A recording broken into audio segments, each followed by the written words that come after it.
Hey, everybody. Thank you for joining us. This is the first episode of Hard for Justice, a Steven Seagal podcast. I'm your host, Michael, and with me is my co-host, Matt. How are you doing today, Matt? Pretty good, man. Thank you for having me along. This is definitely. pretty cool. Yeah, thanks for joining us. So we're going to this is our first episode, so if anybody's out there is afraid they've missed anything, you haven't. There's not much to listen to yet. Let's see. So Matt and I have set out to watch every one of Steven Seagal's movies, and I think at last count there's about 65. So I don't know if we'll watch them all or, go crazy first. But the first one on the list is Above the Law, which was released in 1988. Back then, it had a budget of $7 million, which is like $18 million today, and grossed $16 million back then, which is $42 million today. So not too shabby. That's pretty good. Yeah, and it was kind of cool because I found out I was watching it again today, and he produced it and co-wrote it. So for his first movie, I thought it was pretty impressive what he did. Let's see. So you it didn't take much convincing to get you to join the podcast. What's your background with Seagal? Can you tell us when you were first introduced to him or how you first discovered him? Yeah, I guess through my cousins and stuff. Like when I was young, Mm-hmm. we rent a lot of movies, so I've seen him here and there. Yeah. At one point, my cousin Tina was a really big fan of Kelly LeBrock. Oh yeah. I kind of know him from there a bit. It's weird because it was he's a guy I've always wanted to go back and take the time to look at. So when you asked me, I was like, wow, this is a great opportunity to go back and see some new things in a new light. And I was pretty impressed. Oh yeah. Let's see. I was I think 12 or 13. My father introduced me to his movies. And I liked him from the start, and especially this first one. He was plays it very intense. I think his acting is pretty good too. I was probably too young back then to watch him Breaking Bones and everything, but I turned out okay, I think, even after watching all that. But let's see. Why don't we listen to the trailer, give people kind of a background of the movie, and plus it's fun to listen to the trailer. So we'll go ahead and cue that up here.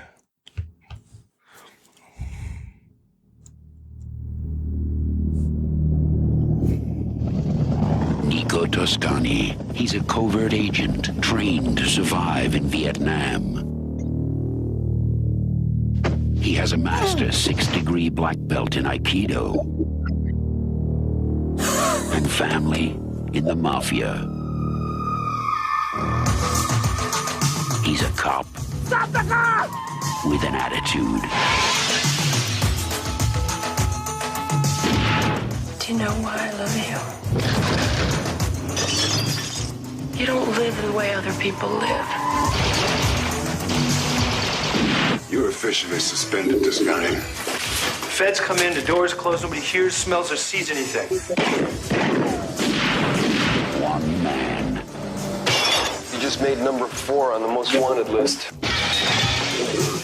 One obsession. I want to be number 1. One rule. You guys think you're above the law. You ain't above mine.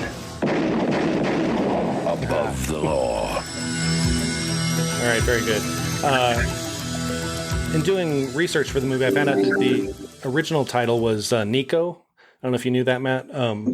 There's actually a trailer out there that has Nico on it, which is kind of cool. I think Above the Law was a better choice, but it was interesting. Let's see.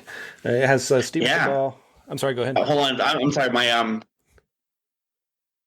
TV conked out. My speaker conked out there for a second. I'm sorry. No worries. Yeah, it's a pretty cool trailer. And that name too. I've seen that before where they had that around the alternate title. Yeah, I never knew that before recently, so that's kind of interesting. Let's see. So you said you watched the kind of first. And I love hearing that. Go ahead. Sorry. I was just saying I love hearing that trailer guy every time. Yeah, I know. That's why I put it in here. You never get tired of that guy. So you kind of watch it for the first time today. Is that right? Because you'd only seen bits and pieces of it before. Yeah, yesterday I tried to watch some clips and I found a chop cut, but it was too choppy. So I was like, okay, I'm gonna wait. So my wife was like, I'm gonna watch it with you, and she liked it. Oh, really? She enjoyed it. Yeah. We watched some Joe Rogan stuff on it yesterday too, and that was pretty cool. Oh, did like some interviews that he did or talked about it or? Like Joe Rogan was saying how it like would they asked him to come in to do a movie, and well, I know I'm not really sure like what his participation was in it, but he said that he used Above the Law as a kind of example of a film done right because he said it was all plausible to do. Oh yeah, Yeah. that's pretty interesting. I figured I didn't know if he would like be somebody that hated that movie or not, but it's pretty good. I don't think it got much praise when it came out, but it's not too bad. I think as overall as a movie. So yeah, it also has like Pam Grier in it, plays his partner Sharon Stone. It also has that guy. What's his name? Henry Silva. I don't know if he plays Zagon or Zogan or however you say that. He's pretty creepy. I think he does a good job of being a bad guy. Yeah. Yeah. Pam Grier was great in too. Oh yeah, yeah. She's always delightful. Let's see. And even Sharon Stone. Oh yeah, I'm trying to think. Let me see. I don't know if it was her first movie or not. Let's see. Yeah, she played. I just picked up her book. What's that? I just picked up her book. Oh really? And gripping. Like absolutely gripping. Oh, like an autobiography? Like she just wrote this book, right? And it was like read that first page, and that first page kept me glued to that page. Oh wow! And when after I read that first page, I had to put the book down. I was like, "Holy shoot!" Oh wow! I didn't. Like, what's the name of the book? Let me see on my Kindle. Give them a plug for the book. Not that she needs our plug, but the beauty of living twice. Huh? That's very cool. Yeah, very good. Interesting. She had a brain aneurysm. Oh really? A stroke or something like that. Huh. So she starts off the book when she's coming back to consciousness after she has a stroke. Uh-huh. And it's just horrifying. It's just like first words they say, it's like, don't move, you're bleeding into your brain. And she's just thinking she's gonna die. Oh wow. And it's just insane. And it's really, really eloquent and really well written. I might have to check it out. People should check that out. I'm sure you'll find some Seagal in there. Oh yeah. Yeah, it was just released in March. That's pretty cool. I did not know that. That's very awesome. What made you pick that up? Just, out of curiosity. Are you a big Sharon Stone fan or? I saw this thing that she was saying about working in the industry. He had not necessarily a tell-all, but just like her interpretation of how the industry is. Mm-hmm. So I was like, I gotta pick that up. Then I saw it on pre-order, so I pre-ordered it, and then I forgot about it. Then someone brought it up the other day, and I was like, "Damn, I have that on my Kindle." It just pops up there.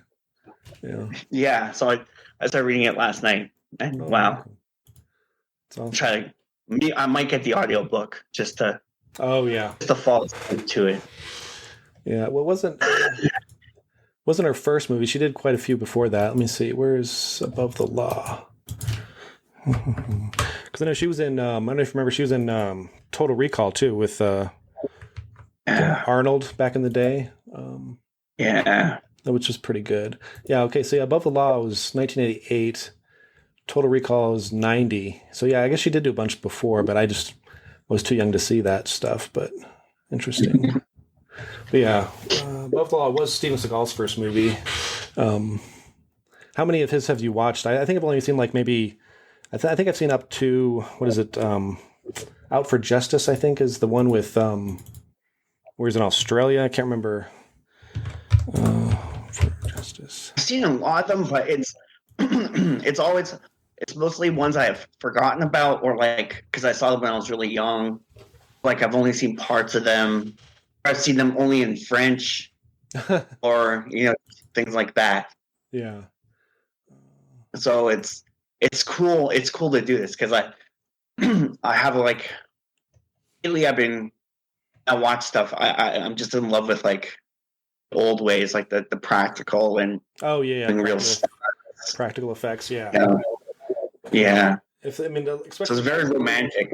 oh yeah, well, especially back in the '80s, they didn't do special effects very well, so the practical ones were much better. I was doing more research for for this podcast, and I got excited for a minute, and then I saw that the post was old, but somebody had said like Above the Law 2, they were going to make a second movie, so it was officially happening, but that was back from 2016, so I don't think it's still going to happen, but yeah, because You do it.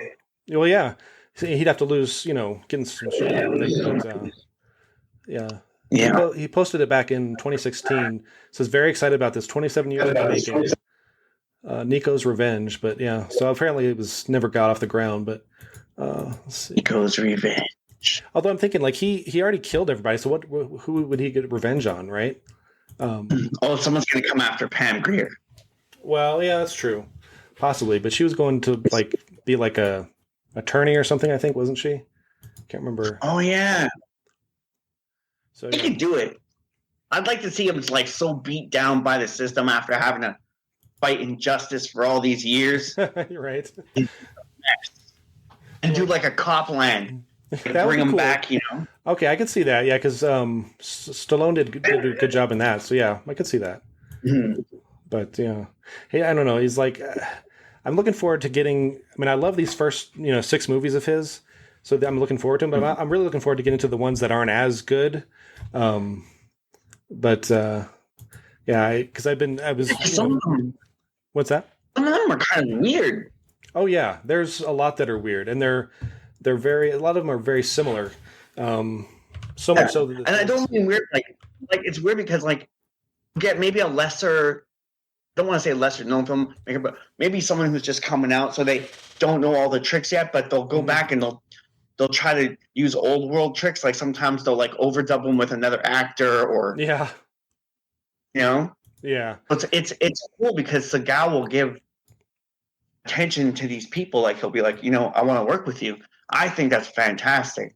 Mm-hmm. I think we need more of that actually today. Oh yeah, just to encourage people and stuff. I mean, I don't blame him for making so many movies. I mean, he's good for him. He makes a lot, and apparently he makes money off them because he keeps making them. So, but yeah, I just wonder because the first few, like I said, maybe the first 5 or 6 were really good, and then they started getting less. The quality got less. I don't know what happened. Whether he stopped getting good scripts or something. I don't know. You know what I mean? Because I haven't seen any of his new stuff, but like I said, Out for Justice was good. Hard to Kill, which is the next one, was really good. So I'm not sure what happened, but maybe he just got lazy. I don't know. Seagal. Yeah, I almost. What's that? Oh, I was just saying, man, like, yeah, it was great. Like, I gotta say, like, sure, maybe that movie has its flaws, but damn, like, it was pretty good. It's great.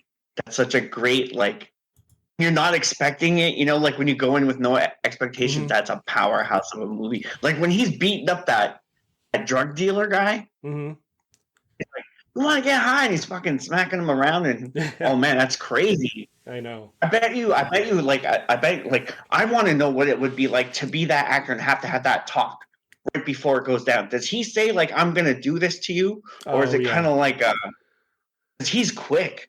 Yeah, I would think they would have to rehearse it, otherwise people get hurt. But yeah. Like I think even if I was expecting that, I'd be scared. Oh, when he comes at you with that, because he has that serious face and like he can kick ass, and he just comes at you. Yeah, I'd be scared as well.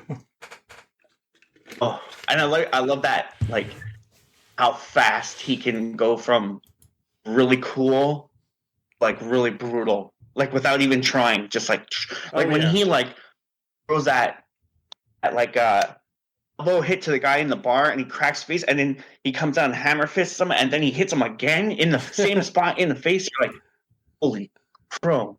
Yeah. Well, that part where it's like split second, like. Yeah. He was really fast. I mean, because he really knew Aikido or whatever, how you say that. He really studied it and stuff. So yeah, he knew what he was doing.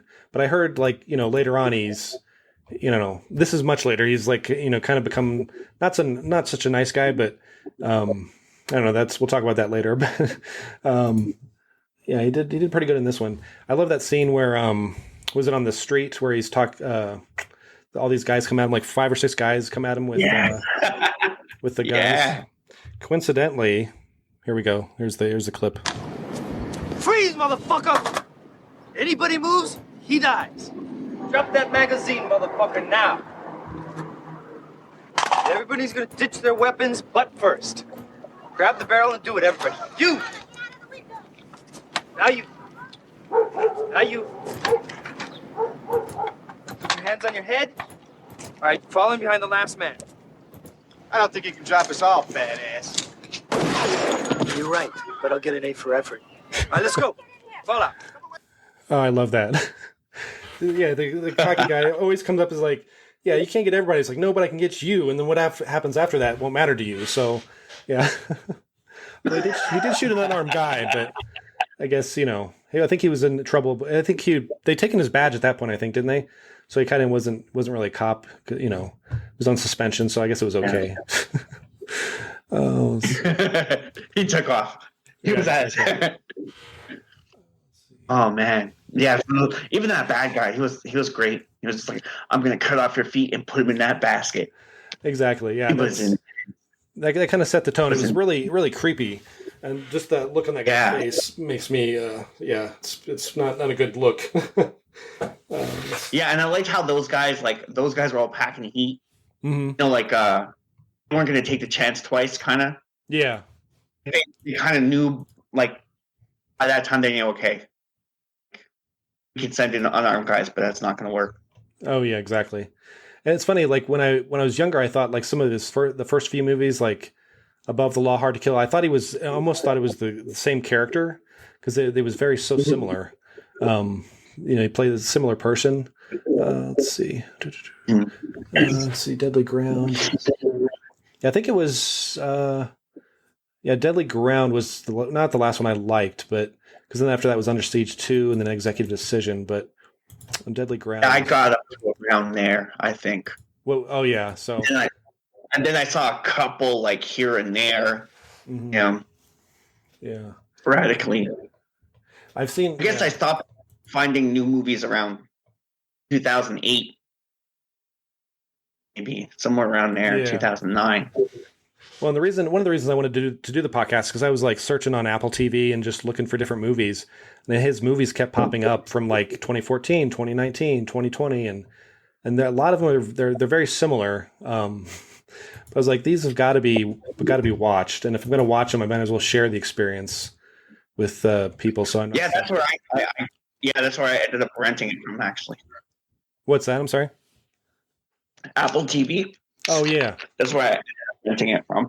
Oh, okay, cool. Yeah. Let's see. Yeah, I think. Hang on one sec. But I know, like when we start getting to the ones that are on like Amazon, mm-hmm. those ones are gonna be fun. I'm gonna do those ones in VR. I'm gonna watch those in VR. I want to see it like in IMAX.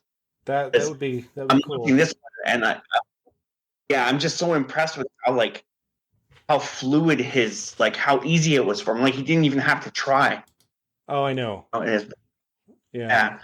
So I want to see that as big as possible. I want to see and it's cool to see like all the other weapons and stuff like that you don't really notice at the time when you're watching it. So It's pretty cool. Oh yeah. I can't wait to see that scene where he's in the bar with the towel and the pool ball. Oh yeah, which one is that? I can't remember what episode or what. I'm not sure. I think it's the one with Richie. Oh right. Forsyth. Yeah, let's see. Yeah, I was looking at. Co-wrote and produced it, and I was trying to find. There's some trivia. Yeah, so he hired the Andrew Davis guy to direct his Steven Seagal Code of Silence. I don't know if you've seen that one. It's from 1985 with Chuck Norris in it. I didn't see that one. Yeah, I don't know if I heard of that one. It's Joe Rogan who was talking about that movie too. He used that movie as another example. Oh, okay, yeah, that's cool. linked like that. Yeah, it makes sense. Let's see. What else? Yeah, I don't know. I'm wondering how long it'll take us to do all 65 movies or whatever. I figure we do like maybe one or two of these a month, maybe, at least one a month. But I'm maybe, down. yeah, maybe I'm two. good. And I was thinking, like, what's that? I'm always looking for new stuff to watch because, like, Oh yeah, yeah. When I was I'm thinking, like, this would be perfect. Like, Seagal would be perfect because I really like Seagal, and I've never really been able to go back and check all that stuff out. So for me, it's a really cool treat. oh yeah, and like I said, I've never, this kind of forced me to watch the new ones, and there's probably some in the his newer stuff that I'll like. But I was talking to my girlfriend the other day about the podcast, and I was like, there might not be much to talk about in the first few episodes because I actually like the movies, so there's not much to poke fun at. But let's see. Yeah, Steven Seagal gets it in the media. Say what's that? Come out. The media goes after him a lot. Oh yeah, they do. Yeah. Well, you saw where he was recently selling like his bulletproof house for some like 17 million, or I can't remember how much it was, but he was selling a house that was. He has a bulletproof mansion. house. Yeah. Let's see. I think it was in like Arizona or something. Let's see, Seagal bulletproof. And Trump's gonna need to buy that house. Yeah. Poor guy. See, Steven Seagal. Yeah, he's still selling. But I didn't know he had a bulletproof house. Actually, it's only 3.4 million, so I was wrong. It's a lot less than I thought it was. But yeah, it's in Arizona. Still pretty good. Yeah. Let's see. What? So you did you like the ending with the Zagon guy? I thought that was like I winced when he broke his arm and then his back. I'd forgotten about that. I was kind of expecting a little more action for the end, but then again, I was like, it just shows you how powerful he was. Yeah. It's like this whole problem's over in 10 seconds. Yeah.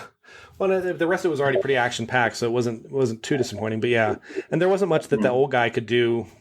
Although I guess he could have still known a lot of Aikido or something. I guess he could have pulled a Mr. Miyagi and whipped Seagal's ass. But yeah. We watched that yesterday. Actually, we watched Karate Kid too. Oh, yeah, it's one of my favorites. That'd be interesting to see. I've been trying to go back. Sorry. No, go ahead. I was just gonna say I was trying to go back and watch them because I was reading this exposed treatment for like a Rocky Karate Kid crossover where you find out they're cousins. Oh, really? That's cool. And I was like, man, like Ralph Macchio's brought it up a couple of times how like they compared him to Rocky a lot, and then when we watched the first one, I was like, man, he acts a lot like Rocky, and then in the other one, he's kind of like the Rocky 3 Rocky. Mm-hmm. I don't know. Well, John Alvinson too, so maybe it's a coincidence, maybe it's not. No, that would be cool. I always thought it'd be cool to have like a team up, like you could have like Nico or like one of Steven Seagal's characters. You could have Karate Kid. You could have who is it? Jack Burton from Big Trouble in Little China. Like all team up on like a superhero, not a superhero, but like a team up where they have to go save somebody.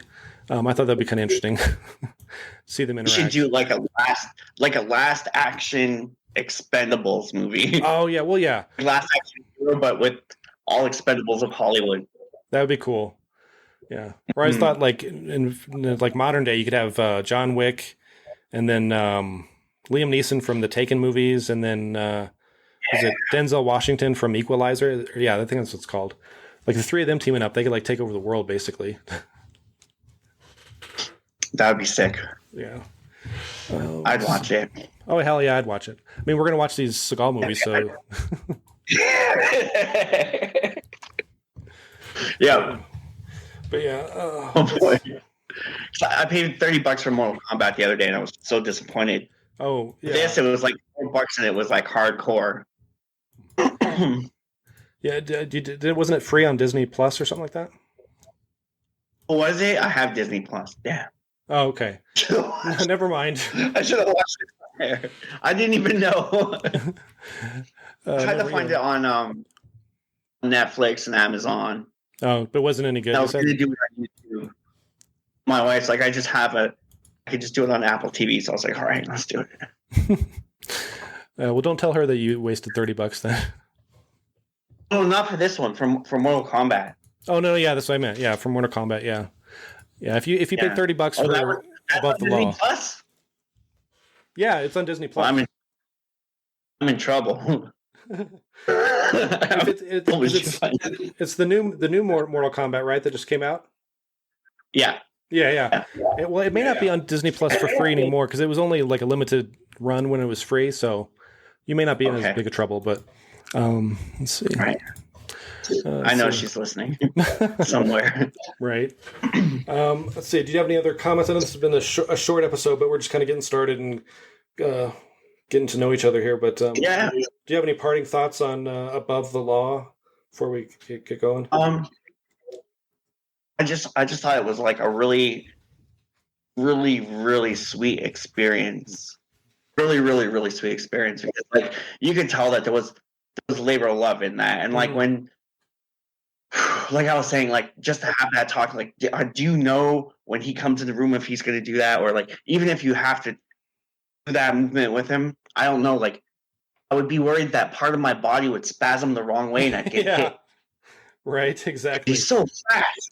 Yeah, you'd fall the wrong way and fall into his fist, and you'd be dead in 2 seconds. I'm sure they make you sign some kind of waiver. What's that? And he was really sweet. Like his acting was really smooth. Yeah, it was. Like if you didn't know it was his first movie, you would think that he was acting for a long time. Yeah, no, I agree completely. Yeah, it was very, very good. So I don't know. I'd probably give that like I was gonna suggest we rate all the movies, and I was gonna say like I don't know what rating system you wanted to use. I was gonna think of something silly like 3 out of 4 ponytails because he used to have the ponytail a lot. But I was saying I give it like maybe like for overall as a movie, I'd say give it like a C+ or a B. I mean, I thought it was pretty good. I don't know. What would you give it? An A for effort. Well, yeah, give right. it an A for effort. Yeah, exactly. I have to say that, right? All right, that's about all we have for this episode. Thank you very much for joining us.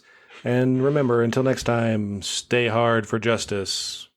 We'll see you later, everybody. See you later.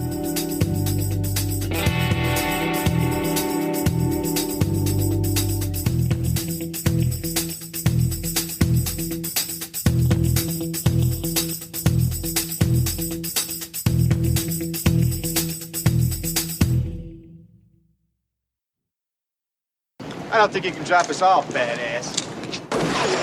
You're right, but I'll get an A for effort.